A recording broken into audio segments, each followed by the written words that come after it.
Y entonces ahí sí se genera un problema de tiempos. Petróleo en la mira del terrorismo internacional. Estamos con Alejandro Corbacho, especialista en seguridad y defensa. Muchísimas gracias, Alejandro, por estar aquí. Gracias por invitarme. Bueno, se conoció esta noticia que sucedió el sábado contra las refinerías de Arabia Saudita y el impacto que ha tenido en términos de economía global en el precio del petróleo. ¿Esta es una nueva modalidad de terrorismo que está pensando en ahora desestabilizar la economía? Bueno, sí, es un ataque que sorprendió a muchos. A ver. Porque emplea un tipo de arma conocida, pero es un empleo novedoso. Utiliza drones, ¿no? Drones y también algo que se había usado, que son misiles de corto alcance. Y se ataca justamente un blanco económico, ¿no? Uno de los objetivos de la guerra es encontrar un centro que sea tan importante que lo desequilibre si lo atacamos, ¿no? Este es uno de los principios de la guerra. Bueno, este es uno de ellos, atacar la refinería más grande del mundo. Con armas que además lo sorprendente es que no son nada sofisticados. Esta es la otra novedad. Antes había que pensar para tener o drones o misiles de alcance medio, bueno, un desarrollo militar más especial. Ahora, estos grupos de guerrilla en Yemen que están enfrentados con Arabia Saudita, aparentemente han tenido acceso a tecnología no muy sofisticada y han podido planear un ataque muy artero y muy preciso, ¿no? Pero bueno, utilizan esta tecnología que antes la tenía los Estados Unidos a través de un misil que se llama Tomahawk. Recordaremos Tomahawk, exactamente. Los Estados Unidos como instrumento era cada vez que ocurría algo había una respuesta a la retaliación de los Estados Unidos, era ataque con misiles Tomahawk. Bueno, ahora usaron, en vez de Tomahawk, artefactos de $1.500 o $3.000, que era más o menos el costo de cada uno de estos equipos. Alejandro, ¿cómo ha ido evolucionando el modo en que el terrorismo perpetra sus atentados? Quiero decir, uno tiene como otro paradigma el atentado a las Torres Gemelas. ¿En qué fue distinto eso respecto de lo que venía sucediendo antes? En realidad, el terrorismo es un modo de desarrollar, de ejercer la violencia. En el mundo de las redes y de los medios de comunicación, lo importante es que el efecto es que se vea. El efecto tiene un efecto multiplicador muy grande porque se ve. Como dije, en este caso se ataca un área económica central. Dentro, digamos, la petrolera atacada es la petrolera de Arabia Saudita, Aramco, que iba a salir a buscar acciones en esta semana y hubiera sido la venta de acciones más grandes de la historia de la humanidad. Bueno, y esto por ahora está parado porque pone en evidencia una vulnerabilidad. Ese universo económico global exactamente. mostró una grieta. Es vulnerable. En realidad todo es vulnerable, porque todo es posible de ser atacado con este tipo de armas, lo cual lleva a replantear a los estados mecanismos de defensa más sofisticados. Ahora, Alejandro, las Torres Gemelas y los aviones comerciales capturados por los terroristas se convirtieron en armas, ¿no? En armas mortales. ¿Qué implicó eso en la historia del terrorismo? Bueno, el proceso ese se llama weaponización, o sea, se transforman en armas. Algo que no es un arma se transforma en un arma. Pues yo arrojo un vaso, lo uso como un arma. En este caso, las Torres Gemelas se usaron aviones comerciales, donde nadie lo estaba esperando, era otro ataque, se atacó el centro simbólico del sistema económico mundial. El centro financiero, el centro financiero, exacto. Y lo más importante fue el efecto que tuvo en las relaciones internacionales, porque para los analistas de relaciones internacionales eso nos lleva al siglo XXI, digamos. Ahí entramos en una nueva era, cambia la postura de los Estados Unidos respecto de muchas cosas y termina con una suerte de luna de miel o estado de tranquilidad que era la posguerra fría, donde aparecía un Estados Unidos unipolar. Un momento unipolar de Estados Unidos más bien benigno y pone otros actores también. ¿No? Entonces hay un antes y un después de las Torres Gemelas. Me parece interesante esta idea de que ahora el centro es el petróleo, ¿no? El impacto que tiene en el precio y en las economías de todo el mundo.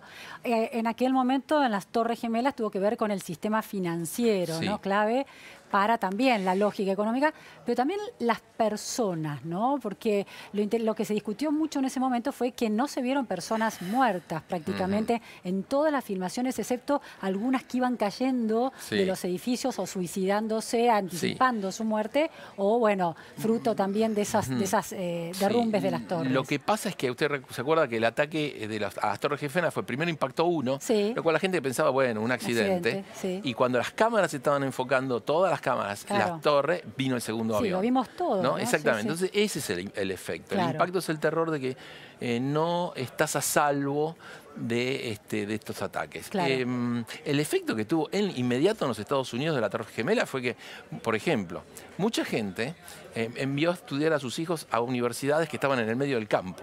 ¿No? Yo estudié en una universidad que estaba en el medio del campo y aumentó su matrícula enormemente, me contaban, por producto de alejarse de las ciudades que podían ser blanco de estos ataques.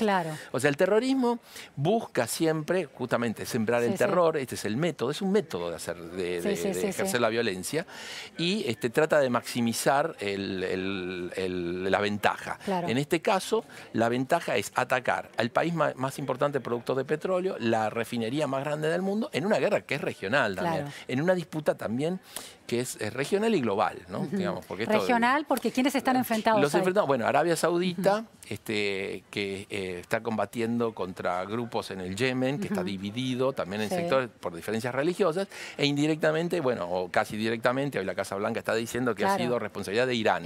Este sería el otro país. E Irán es Siria y es en contra de Israel también.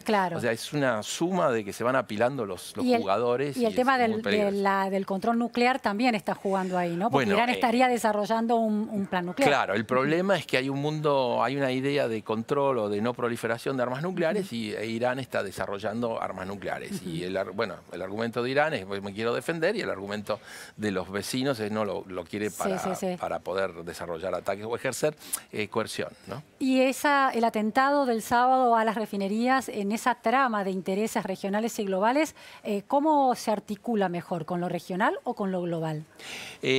Ambas cosas. El tema es que ya está todo conectado.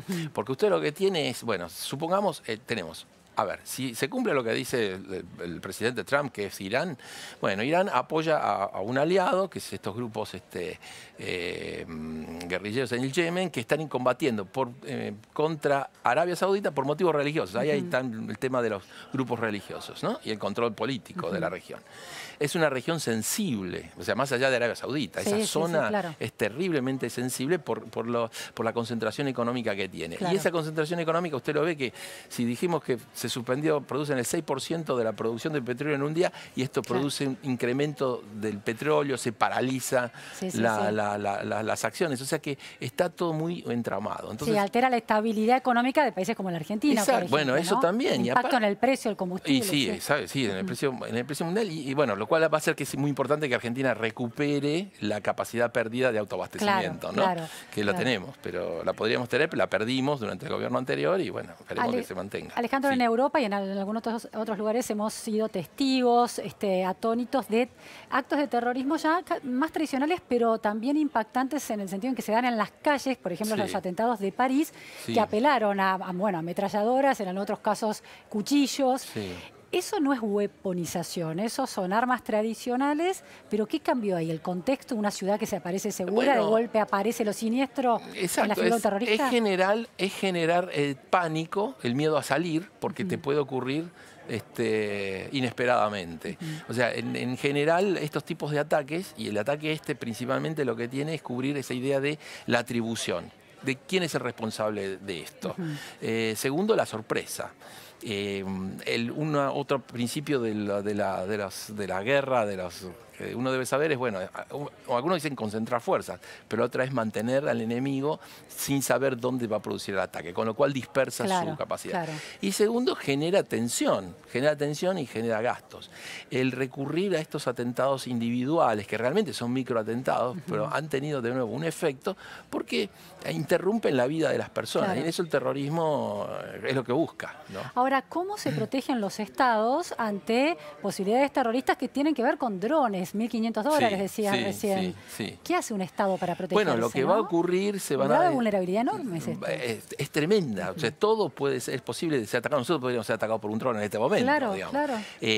Un dron que es bueno en sí mismo, porque el dron lo vemos llevando medicamentos, libros, pizzas, se usa mucho en el campo. Sí, en investigación. O sea, claro, o sea, en ese sentido es eso. Lo que va a hacer, seguramente, lo que va a pasar es, uno, va a haber algún tipo más de control para ciertos tipos de drones, con ciertas capacidades. Estos drones que vemos acá en imágenes, es de muy poco alcance. Se creen que eran drones más grandes todavía, ¿no? Un poco más grandes. Ahora, ¿se puede controlar el espacio aéreo para evitar que drones no identificados lleguen hasta un lugar sensible? Bueno, puede ser, pero también usted puede llevar un dron desarmado en la cabina de un camioncito, armarlo y realizar el ataque. Claro. Ese es el problema de la atribución y es muy difícil, pero yo no puedo decir que no se va a lograr porque se ha logrado en términos de ataques de misiles balísticos, que son estos que llueven, que caían los famosos Scud de la Guerra del Golfo, se ha logrado, por ejemplo, Israel tiene un sistema que se llama el Iron Dome, ¿no? El escudo de hierro, que defiende las ciudades más importantes. Bueno, esos son ataques de artefactos más grandes. El Iron Dome son armas, o sea, son misiles que contraatacan. Es el despliegue de misiles. Pero no es solo el misil, sino que hay un sistema de radar que logra identificar el blanco a tiempo. Ese es el tema. No cubre todo el espacio porque es imposible, es muy difícil.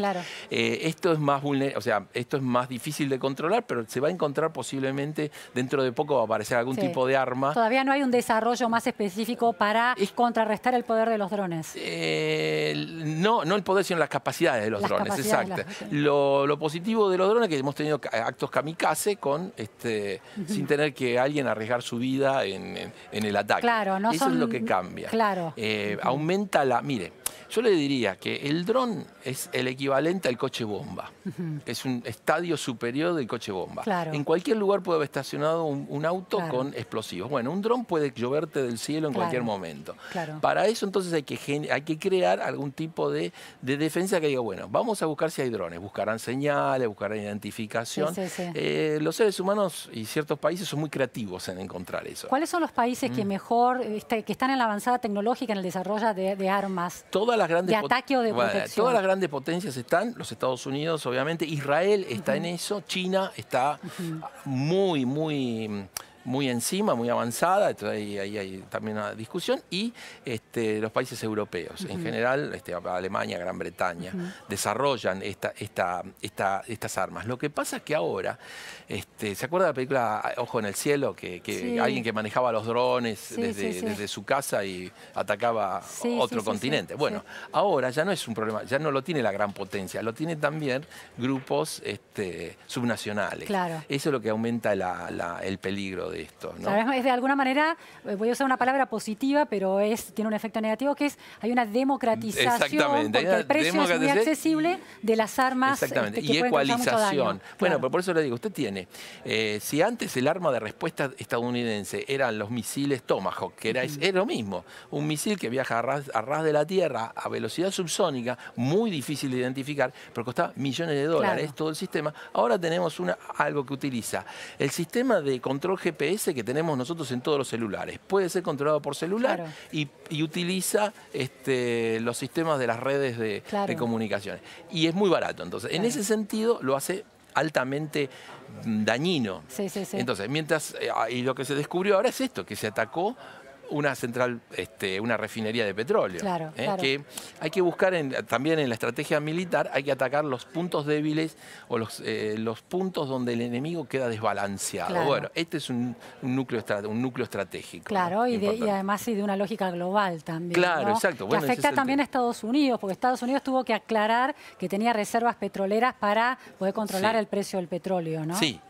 Lo que pasa es que en realidad Estados Unidos hoy tiene capacidad de autoabastecimiento y todo, han abierto abierto todas las zonas para extracción de petróleo, todo. Está recibiendo, Arabia Saudita quedó detrás de Canadá como proveedor de petróleo de los Estados Unidos. Pero, de todos modos, se está usando en lo cotidiano, en lo diario, el petróleo de Arabia Saudita, que además es el mejor petróleo del mundo, en términos de la calidad del producto. Alejandro, los países que tienen producción de petróleo, que no son necesariamente esos países que vemos en el desierto, sino, bueno, recién decías que Canadá es un proveedor de petróleo importante para Estados Unidos, ¿están considerando que el petróleo es una nueva hipótesis de conflicto o de objetivo terrorista? ¿Lo están considerando en esos términos?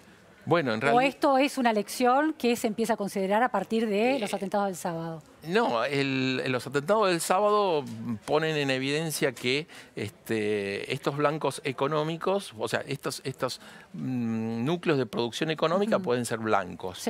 Entonces eso es un riesgo. Usted vio que ahora el gobierno nacional ha decidido desplegar gendarmería en Vaca Muerta. Bueno, ¿pero por una hipótesis internacional o por hipótesis locales? No, en el caso es un tema de seguridad. Es un tema porque cualquier persona puede entrar con una antorcha y si no tenés seguridad puede generar un desastre. Pero en realidad ese es un tema que todos los países lo tienen y tienen que estar atentos en lo que se llama guerra por los recursos. Esto no es nuevo, es histórico, ¿no? Lo que pasa es que el petróleo se ha vuelto un recurso muy importante y el tema es que en la actualidad la guerra va llegando a nosotros, o sea, nos llega a los ciudadanos. Antes era una cosa lejana, el conflicto árabe-israelí eran los palestinos, ¿usted se acuerda de los aviones explotando en el desierto en la década del 70? Ya eso, hoy te explotan acá, producto de eso. La guerra por los recursos, porque en este caso no es que los terroristas estén peleando por la producción de petróleo, sino que el petróleo es una especie de mediador de caos, ¿no? Exacto, bueno, está bien, exacto. Lo que pasa es que es un elemento que esencial todavía, bueno, digo vital o esencial, por el cual las economías dependen del mismo. Entonces, si se vulnera o se ataca esa capacidad, se debilitan las economías del mundo. O sea, nosotros lo sufriremos. Aumentará el petróleo, hay que buscar otros medios alternativos. Alejandro, los otros recursos que pueden generar hipótesis de conflicto son, por ejemplo, el agua.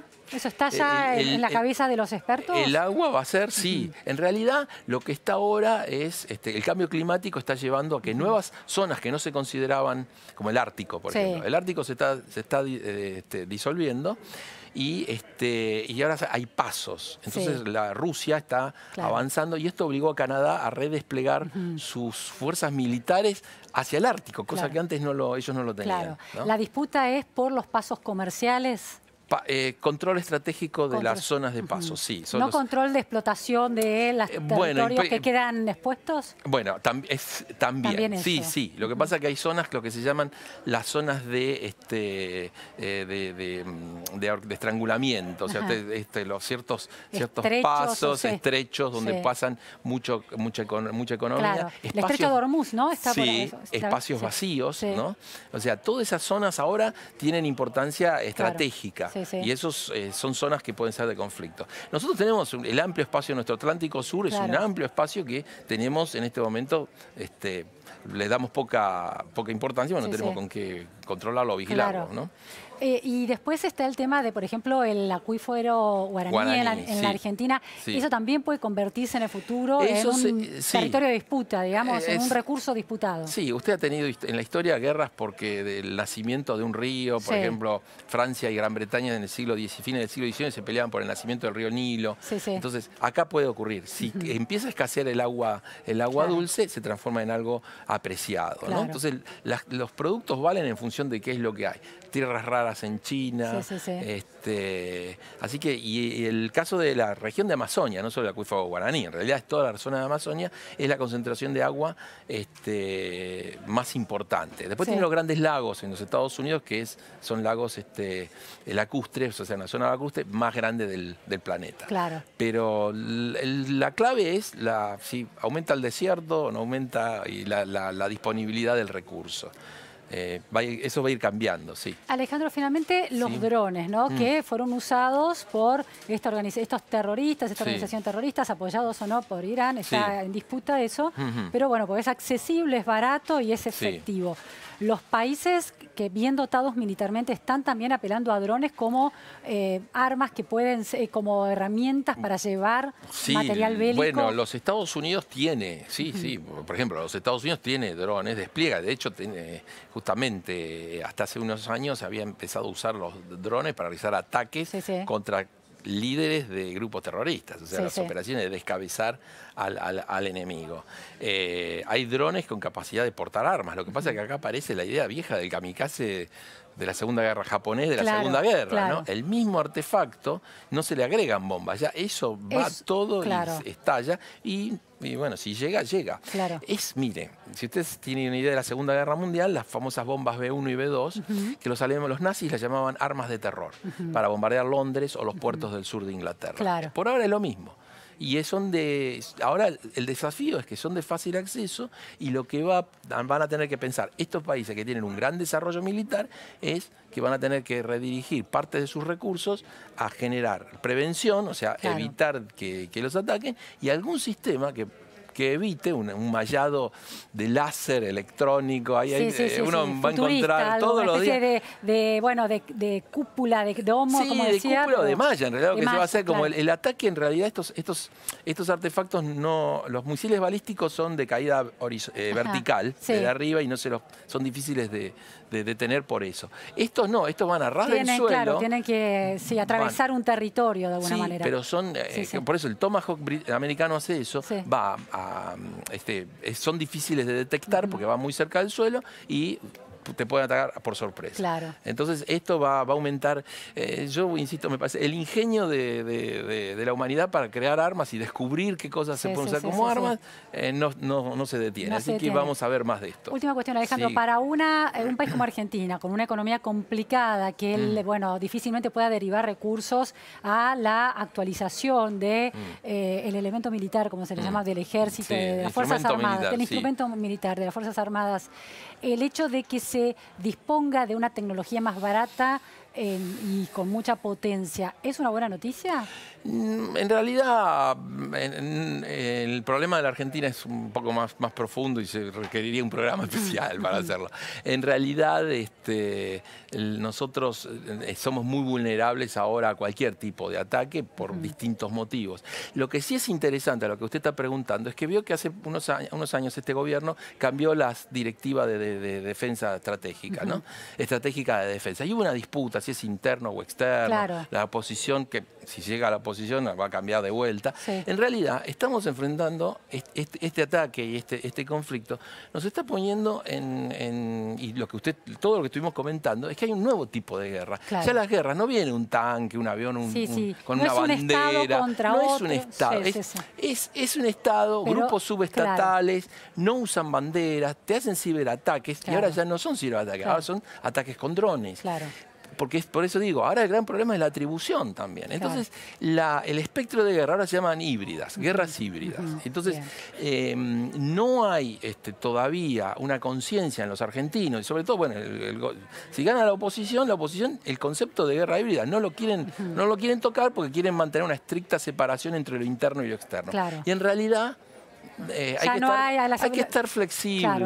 Todo es poroso, ¿no? Lo externo e interno ha perdido ese límite. Ha perdido fuertemente esa división y hay que estar preparado para lo que te pueda sorprender.